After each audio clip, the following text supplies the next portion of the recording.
Hey everyone, it's Hiro here. How's your Medaka keeping going? It's still pretty hot here in Japan, but since the days are getting shorter, outer breeding will probably wrap up by the end of this month. I've already uploaded a video on how to breed Medaka, so if you haven't watched that yet, go check it out.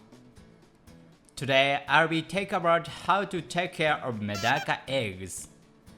If you've got males and females together, they'll lay eggs almost every day as long as the conditions are right. But how do you manage those eggs? By the end of this video, you'll know the basics of proper eggs care. I'll also cover what to do if fungus grows on the eggs. So stick around until the end. On this channel, I share the beauty of Medaka and other Japanese fish. If you're into aquariums and Japanese fish keeping, don't forget to subscribe. Alright, let's dive in. Here is something shocking to start with. Adult Medaka will actually eat their own eggs. I've even seen parents swimming around with eggs stuck in their mouth. And yeah, they'll eat fry too if they fit in their mouth. So if you really want to increase your Medaka numbers, you absolutely need to separate the eggs from the adults.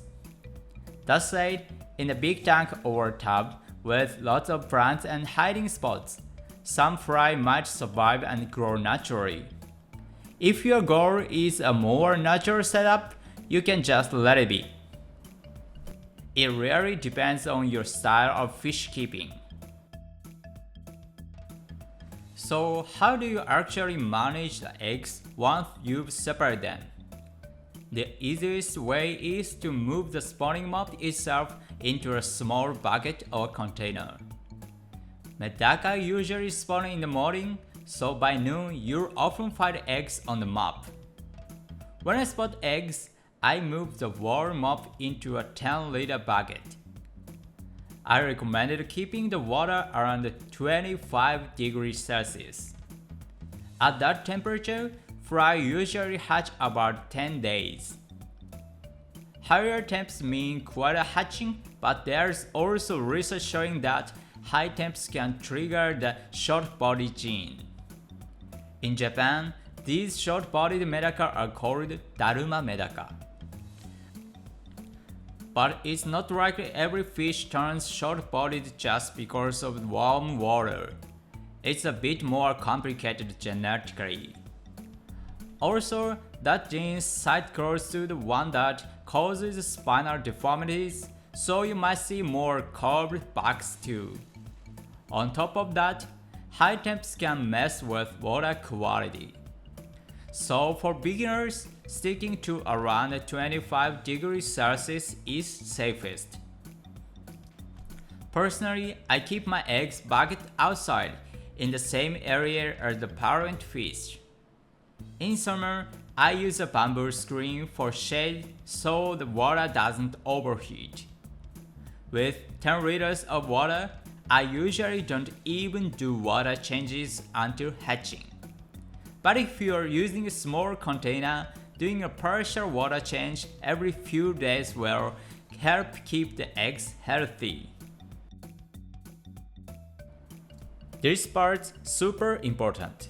Sometimes, if the pair isn't compatible or they've just started spawning, you'll see unfertilized eggs. It's pretty easy to tell. Fertile eggs are clear and transparent, while unfertilized ones turn white and cloudy.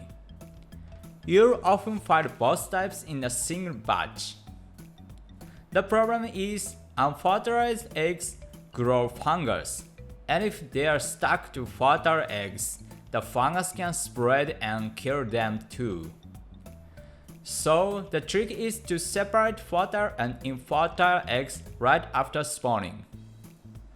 Freshly laid fertile eggs are surprisingly tough. You can gently roll them around with your fingers and they won't break. Medaka eggs have sticky thread that attach them to plants or to eat other. If you roll the eggs in your hand, the thread usually comes off and the eggs separate nicely. After that, keep the good eggs in a smaller container. Here in Japan, many breeders also add a diluted fish medicine called methane blue to help prevent fungus. Obviously, in nature no one's disinfecting fish eggs, but for us it's just extra insurance.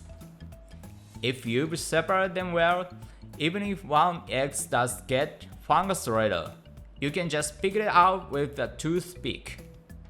It takes a little work, but if you're collecting eggs from a rare or valuable pair, it's worth it.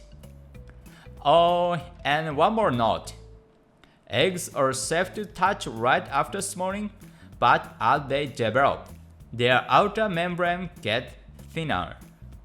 Once that happens, squeezing them even a little will crush them. So only handle freshly laid eggs. Never touch them later on. If you're still worried, you can also add a small dose of methane blue to the bucket. That said, healthy people usually produce almost all fertile eggs, so don't stress too much. If you're using a small container, daily partial water changes are even better. Fresh water really helps the eggs develop. As long as the temperature stays around 25 degrees Celsius and they get a little right, you'll have healthy fry hatching in no time. Just a reminder, eggs don't develop well if the water is too cold. From my experience, anything below 15 degrees Celsius usually fails. At the other extreme, eggs will hatch at 35 degrees Celsius, but remember what I said, high temps come with both pros and cons. Once fry hatched, they can survive a few days on the nutrients in their yolk sacs. But after that, you need to be very careful not to let them go hungry. If you want more details, check out my earlier video on fry care. So how about that? I hope this video helped if you've been wondering how to properly manage Medaka eggs. If you've got any questions or topics you'd like me to cover, feel free to drop a comment. I might make a video about it. Your comment and likes really keeps me motivated. Thanks so much for watching, and let's keep enjoying Medaka together. That's it for today's video. See you in the next one.